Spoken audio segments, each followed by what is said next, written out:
So let's get this party going. What do you say, Chris? Let's do it. All right, so out of the gate, we have a great conversation scheduled with two extremely well-versed subject matter experts. Please welcome the former chair of the CFTC, Chris Giancarlo,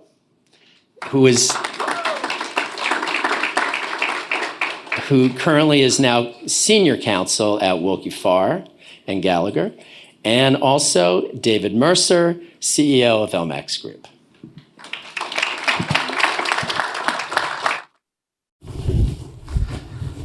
I was just thinking, I'm happy I'm talking to you like this rather than in your former role. It might have been a bit more uncomfortable being so close.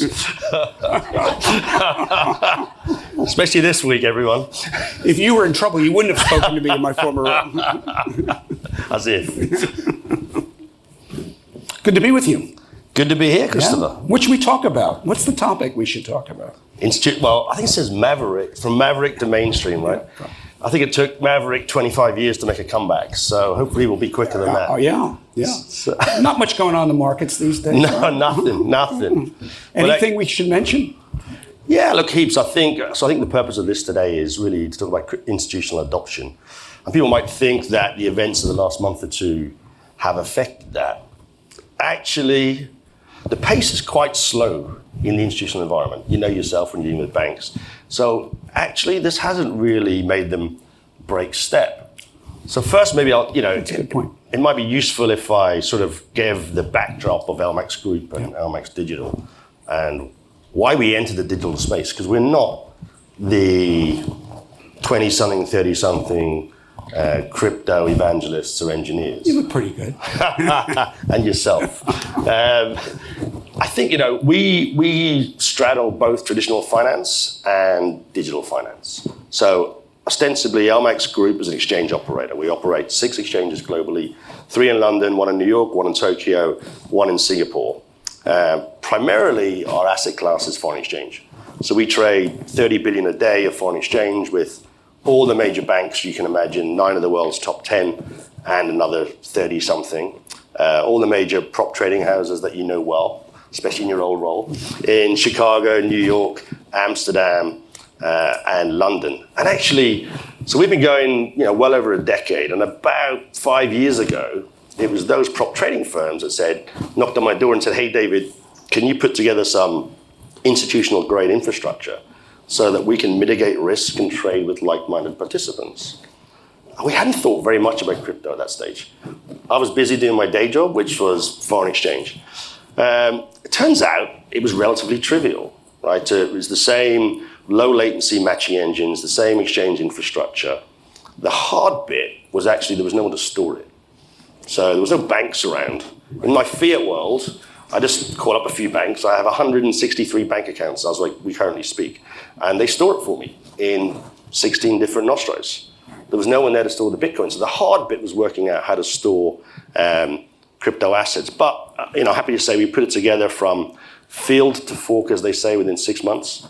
LMAX Digital today is the #1 institutional cryptocurrency exchange. That's not just hubris, everyone. It's just pure numbers. And that's spot, right? Spot. Yeah. There's only one exchange, you may have heard of them. I think they have 60 million customers that trades more Bitcoin than us every day. And last year we averaged $1.5 billion of crypto every day. And we just do the easy stuff. We just match buyers and sellers. And I think what you're going to say to me is, well, what's stopping the rest of them? And this is where I'm going to throw to you in your former hat a little bit. There's two things that are stopping mass institutional adoption today, or stopping the banks entering the space. That's a lack of regulatory determinism. We don't know the rules of the game. And credit intermediation. There is no credit intermediation, certainly in the spot market today. So, from that perspective, I'm interested how you say, I'm a novice at this stuff in terms of how new regulation gets created. Obviously, you're an expert. We like to think so anyway. If you do it from your previous chairmanship. My best job to pretend to be one. So. So I'm actually interested how you see the regulatory environment, especially in the United States, playing out, because there's 3 different bodies there, and I guess they're all juggling and they're all pitching something at the moment. So how do you see that working? As you may know, when I took over as chairman of the CFTC, there was no U.S. regulated market for crypto derivatives, Right. nor for spot, and nor for securities base. We, through the initiative of a big Chicago exchange that came to us with a self-certification for Bitcoin futures, were able to create the world's first regulated marketplace for derivatives on Bitcoin. And as I wrote about in my book, which I think many of you will receive a copy, or all of you will receive a copy, that was a challenging moment. There was a lot of opposition. And the opposition came from fellow regulators here and abroad. It came from the industry itself. And the opposition was along the lines of, if you allow Bitcoin futures, you will be legitimizing Bitcoin. And as someone who didn't spend a lifetime in Washington, the notion that people in Washington have the power to legitimize or unlegitimize or delegitimize a legal product that people may want to trade struck me as really odd. In fact, it's for the market to legitimize a product, right? Every year our exchanges roll out hundreds of new products, some of which reach legitimacy because people trade it, many of which don't and disappear after 3 or 4 months, right? It's for the market to determine the legitimacy. It's for the market to determine whether there's a need for a Bitcoin future. It's for us as regulators to make sure we put it into a well-regulated, orderly environment, free of fraud and manipulation. And so while that application was pending, we created something called Lab CFTC, and we charged it with responsibility to become expert in Bitcoin as we were getting ready for the self-certification. To the extent that in the summer of 2017, we at the commission, in the commissioner's boardroom, were doing synthetic mining of Bitcoin in order to learn what mining of Bitcoin was all about. That's how far in advance we were, quite frankly, of other regulators here and abroad, and how well prepared we were when Bitcoin futures launched in December of 2017. And the launch of that created a regulated market where the institutions could then come in a way was regulated. Now, for logical reasons, if you think about it, the CFTC, while it regulates futures and swaps on commodities, does not regulate the underlying spot commodity market. And why say when you think about it? Well, if it did, right, the CFTC regulates gold futures, but if it also regulated the spot market, then it would have to regulate every jewelry shop in America, right? If it regulated, we regulate wheat futures, if we regulate the underlying market, we'd have to regulate every grain elevator in America. And so when Congress gave the CFTC authority over futures on commodities, it didn't give it authority over the spot market. It left the spot market in most of these commodities to state regulators who do indeed regulate jewelry stores through, good business practices, anti-fraud manipulation, grain elevators, et cetera. Now, crypto is another story because there really is not local state markets. There are global markets. Sure. And so I've become a supporter of legislation moving through Congress that would give the CFTC authority over the spot market for commodity-based cryptos. And if that were to become the case, then some of the markets where you serve institutional customers could also come under that same, I think, thoughtful regulation that the CFTC has historically brought to marketplaces. And I think that would be good for institutional participants and would help to expand institutional participation. It could also lead to one other thing that everybody's been hoping for, and that is an ETF on spot Bitcoin. Why is that? Because the SEC has been comfortable allowing an ETF on the CFTC regulated Bitcoin futures market. Presumably, if the CFTC could also regulate the spot Bitcoin market, then the SEC could get comfortable allowing an ETF on that market. So for those reasons, I'm supportive of it because I think it will bring greater institutional presence, and greater institutional presence makes a more well-rounded, a more durable, a deeper, a more liquid market, which is ultimately what market regulators are supposed to do: encourage the development of regulated markets, not discourage them. Thank you. I agree, by the way. That's absolutely right. I mean, to Christopher's point, I mean, there's a lot of chatter about crypto at the moment, but it's still a really small asset class, especially after the last week. It's now about $1 trillion of market cap. That is less than 0.5% of the world's total assets in custody. And it's back to those 2 points again: credit intermediation and regulatory determinism. Because the institutions do want to trade this. So I have 35 banks trading foreign exchange with me today. Half of them take market data for LMAX Digital, the largest institutional Bitcoin exchange out there, but they can't trade it. The issue there is, and I get confused, I must confess, about US regulation. The banks that want to trade it, they're waiting for Fed approval. Then we have the Loomis bill coming up from the CFTC. I'm not quite sure that's going to work. But what I would say to regulators and policymakers the world over, this asset class is here to stay. Do not confuse Bitcoin that's been around for 14 years and still represents 45% of the market cap, and the latest Hujima-flip coin that's been launched in Never Never DeFi land. Within LMAX Group last year, Eurodollar is always our biggest currency pair, and it is in foreign exchange. Look at any BIS survey, it's 28% of the global foreign exchange market. BTC USD, Bitcoin dollar, was the 8th biggest currency pair last year on one of the world's biggest fiat exchanges. So they want to trade it, they want to touch it, they want to offer structured products around that to their customers.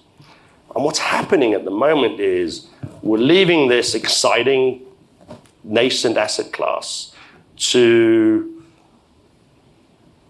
crypto evangelists, crypto natives, who frankly don't understand the plumbing in traditional markets. And we need that traditional plumbing to work. Right.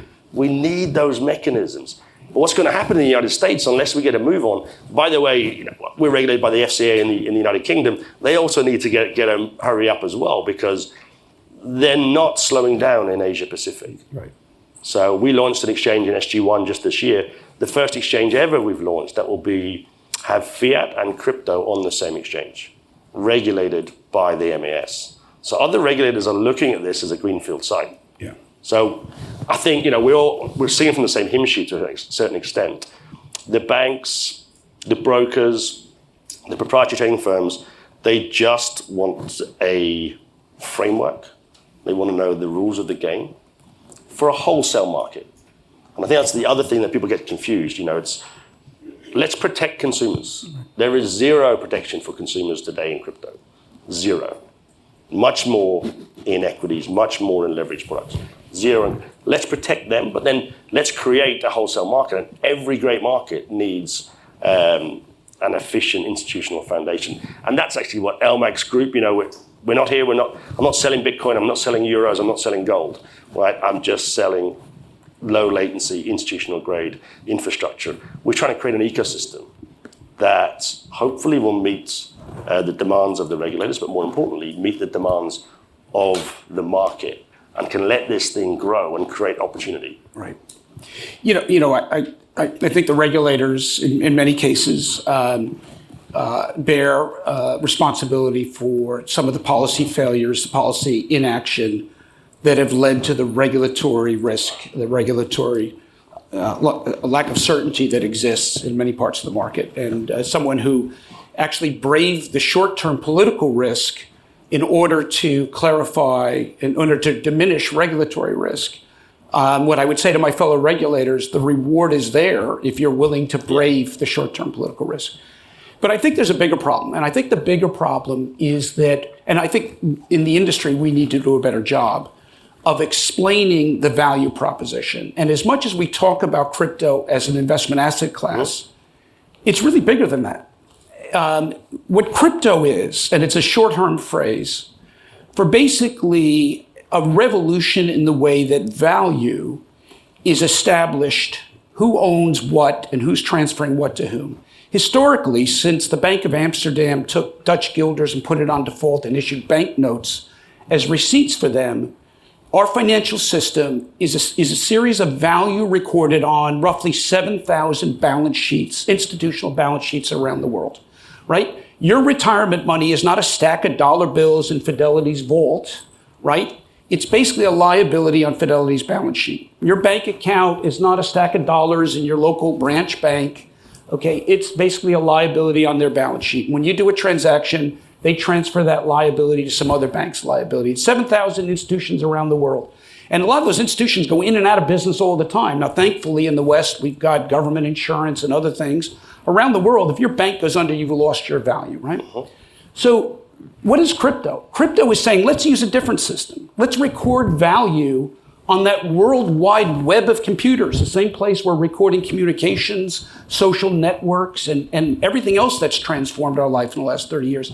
The internet is about to do to finance and banking and money itself what it's done to social networking and online commerce and travel and entertainment. And that is move it away from trusted intermediaries, some of which are worthy of trust, many of which are not, to an indelible worldwide web that has never crashed in its 40 years of operation. And every new computer that comes online makes it stronger and stronger and stronger. And so it's a revolution the way we think about value. And so when we think about Bitcoin, when we think about Ethereum, when we think about Solana, when we think about Cardano, those are the protocols that are vying to play the role of tying these computers together in that future, right? In the same way that TCP/IP tied those computers together for messaging, in the same way that Bluetooth, in the same way that 5G tied them together in an Internet of Things, in an Internet of Value, we're going to have these protocols. And so they have value. The value is in the network. The value is in and when we trade the tokens, in the same way we trade shares of Tesla, we're basically taking a view onto that digital future, right? And the fact that Tesla's stock is down at the same correlated rate that Bitcoin's down doesn't change the fact that the future of local transportation is going to be electric. And in the same way that Bitcoin's value doesn't change the fact that the future of value is going to be internet-based. It's going to be digitized, right? That's And so if I can just finish my thought, the problem is not just the regulators. The problem is that policymakers, whether in London or United States, in fact, most of the developed world that have an older population, older than 35 on average, are slower to get this than populations in Africa and Asia that have a population younger than 35 because they grew up in a networked world. And yet my contemporaries in Washington grew up in the bank-centric world and are struggling to get this. So until we've got some real clarity in Congress and elsewhere and policymakers, in fact, until this current septuagenarian leadership of most of the West moves on and allows a younger generation to come into government, they're going to struggle with this concept. But there's no question that the future of value is increasingly going to be internet-based rather than balance sheet-based. 100%. But I think that's the point we need to make, which is there's a lot that's happened since the sell-off the last week or two, month or two. Is this going to zero? It's not going to zero. To your point, it's there. It pervades capital markets today. Blockchain technology is ever present in capital markets. It will revolutionize settlement, payments, and reconciliation. Those are the things where you always have create bank runs. Right? This is where great names go bust. It's for those three reasons. A lack of controls. Blockchain technology will do it. It's here to stay. And to your point, it's already proven that it's a good way of transferring ownership of assets. That's happening right now. But when you do that, you need to have some currency. Right? And actually, fiat doesn't work. So hello to everyone, all my friends down the street that take T+2 to settle fiat currency. It doesn't work. Just so everyone is clear out there, I settle dollars 7 days a week, 24 hours a day, today, Saturday and Sunday. People talk about stable coins. You don't need a stable coin if fiat was digitized and could just move and be used to access the market. They're not required. So this whole myth about making money in stablecoins is actually just that. We just want to post collateral, or we just want to fund an account to buy crypto assets. So, to the world over and to the banks that everyone's going, hold on a minute, David. We close at 5 o'clock on a Friday. The world doesn't close at 5 o'clock on a Friday. So the biggest thing here about this transfer of ownership you talk about, it has to happen seamlessly, with less friction, and constantly. And blockchain technology allows that. The winning currency at the moment happens to be Bitcoin for that. It's not perfect. Don't listen to the evangelists who tell you it's instantaneous, because it isn't. The best we can do is 15 minutes. And guess what? In that 15 minutes, you run Hustat risk, right? You run a lot of credit risk for that 15 minutes. But it doesn't take 2 days. You know, if I want to buy crypto in Australia today at the weekend, the best way for me to do that is go to the Bureau de Change, get out my Aussie dollars, and go to JFK. That's just a fact. Because it will take longer, right, to use bank wires. But that's the evolution. And back to your point about policymakers and regulators, that's the opportunity for policymakers, right? What do you really care about? Taxes and jobs, right? Taxes and jobs. 7-day-a-week capital markets, that's 28% of the working week, right? Extra. More jobs, more taxes. And it's not that everyone's blaming the regulators. It's okay that they've taken their time. But let's just get it right, and let's let this market grow, because ultimately we're all incentivized for capital markets to grow and benefit from this new technology, as indeed we did through internet stocks. And that's why 105 central banks around the world are currently in advanced exploration of central bank digital currency. It has to be, right? 20 countries have actually launched it. 19 of the G20 are in advanced exploration of central bank digital currency. Our own Federal Reserve, although a bit behind the curve, as they are in too many things these days, are also looking at central bank digital currency. Currencies create a network effect. In an analog world, it's an impact, or it's a network of influence. But in a digital currency world, it could be actually a true network. In fact, what China's looking to do with their ECNY, their digital currency, which is now one of the global benchmarks for what central bank digital currency looks like, is create just that, a global network. Their digital currency is not just for domestic consumption, it's for export. And many countries around the world will actually want to have PCOB digital currency in a box and slap the name Bolivar on it or another currency name, but it's basically Chinese technology because they want the features of it, features of surveillance, features of censorship.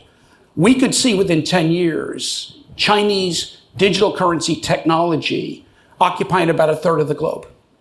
And that's a real challenge for free societies to think about what is our response? What is the response of free society? Do we just come up with China Light? Or do we design something from scratch that I would hope would enshrine our own values of freedom from censorship, freedom from surveillance for lawful transactions? So really, I think we're at an interesting junction point in the development of basically digital money, sovereign and non-sovereign. I think stablecoins have a role to play. Certainly, the central banks have a lot to learn from stablecoin development. But the future of money, the future of value, the future of financial services is in networks, just as the future of everything else that we've learned over the last 30 years is in the values in the network. And I tell people all the time when they come to me and said, I just heard about this great new crypto, whatever coin, what do you think? And I say, well, I really don't know anything about it, but I'll tell you what, if there's not value in the underlying protocol, if you don't think that protocol is going to stand the test of time and have the potential to be one of the 30 or 40 protocols that will eventually power an internet of value around the world, then it's just for speculation purposes. And maybe next month it'll be up and maybe it's worth, but I wouldn't place a long-term bet on it. Wise words. So what do you think, if we look around the market right now, I try to remind people that the S&P also has been sold off. It's not just Bitcoin and crypto only, but it would look like we're entering into a crypto winter. We might even be a month or two into that crypto winter. Certainly from your old role, you launched right into one. Yeah. Some say caused it. No, you didn't. Actually, look, when a healthy market is a market that can both go long and short. Yeah. Until there was the launch of Bitcoin futures, it was a long-only market. I'm going to have to pick you up on that, right? Because Christopher keeps flogging a product of my competitor. It's not fit for purpose. It's a 5-day-a-week product in a 7-day-a-week market. I'm not flogging their product. I'm just going to make it clear because what we did to show you what we're trying to do from an LMAX group standpoint is we announced 24/7 crypto futures list on our listed, regulated FCA MTF, centrally cleared via the SIX group in Europe. Basically, most of the banks in the world will trade that on a 24/7 basis from Q3 onwards because my friends in Chicago do not have a divine right to own this asset class, and their current product isn't fit for this market. Because I don't know what you tell any customer. Hey, it's okay. Whatever happens at the weekend happens at the weekend. You can close out your position on a Monday. That just doesn't work. So I sort of had to jump in there, right? You go right ahead. I didn't see them on the wall behind me. Yeah. But I think the point there was you did not create the crypto winter, and you haven't created this one, but you've lived through it, and you've developed product through it, and you've developed market structure and regulation through it. What do we think about this one? Is this different? How long does it last? And how do we encourage the institutions around us to keep moving forward with their strategy, which is what you've just talked about? So looking at crypto only, it reminds me a lot of the year 2000. Yeah. And I was a lawyer in private practice then, representing a lot of .coms, many of which crashed and burned, right? And the big joke then was pets.com, right? And the joke was, well, who wants to buy dog food online? 20 years, a lot of people are buying dog food online, right? What got crashed and burned were the weaker protocols, the weaker business model, the unsustainable business models. Yep. And what emerged out of that was Amazon, Facebook, YouTube, right? So I'm fully convinced that from a crypto-only point of view, this will wipe out the flawed business models, the flawed protocols, and what will rise out of it will be the better ones. The future of finance is digital, it's networked, and that's not going to change. However, unlike 2000, I think what's taking place right now is much bigger and much deeper. And crypto is just the first asset class to get whacked by what I think, sadly, is going to be a prolonged period of economic struggle. I think we're looking at persistent inflation, not transitory by any means. I think our policymakers, both in the Fed, in this administration, the prior administration, are way behind the curve. There's a series of policy mistakes that got us here, and a series of continuing policy mistakes. And until those policy mistakes and the people responsible for those policy mistakes are moved on to their next retirement or wherever else they're going, and we get new leadership in that can undo some of these policy mistakes, I think we're looking at a prolonged period of inflation, and the only response to that is going to be to stall economic growth, so stagflation. We've got a pretty good job market right now. I don't think it's going to last, because once you stall growth, you're going to stall job creation. And again, I don't think the leadership in charge right now has shown that they've got the ability. This is not, we don't have a Paul Volcker of bills. And I say that with great respect to my friend Jay Powell, but we're in for a world of hurt. And it's, crypto is just the first to get whacked by it. I think it's going to be more broad. So you don't think the 75 bip raise yesterday fixed it? I thought that was the magic wand from the Fed, no? Yeah. I'm not going to comment on specific moves, but I do think we're going to need some new thinking. We're going to see real hardship around the world. The UN is saying we're looking at hundreds of million people maybe in starvation. Jamie Dimon has said a hurricane is coming. I think it's a force 5 tsunami. I think it's going to do a lot of destruction, but creative destruction, right? We need to destroy a lot of flawed models, a lot of flawed thinking, a lot of flawed policy responses. And once we get through that, I have no doubt the future of finance will be digital, will be networked. Technology is like, it's like a roaring wind. You can't stop it, you can't hide from it. It's going to come, despite our policy mistakes. And the policy mistakes are at the regulatory level as well. It's the job of regulators not to thwart market development, but to enhance market development. Let society work out the value of assets, of products. Of course, you've got to surround that with good, solid consumer protection, investor protection, all of the things that regulators do, all the things we did at the CFTC, and yet we enabled the market to succeed, not to throttle it. I think that's a great point. There's some scary messages there from Christopher, but we don't stop. We're going to have to, I call our business actually just a business for all seasons. You can't, if business model only works in a bull market, then you haven't got a business. If it only works in a bear market, you haven't got a business.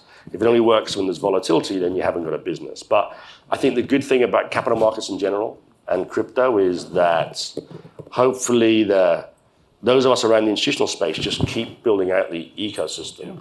And yeah, we're all gonna have to take some pain. I mean, it's very simple, you're not getting paid 10% more in your business right now, and yet you've got to pay 10% more in wages. That has to break at some stage. We're aware, everyone's aware of that.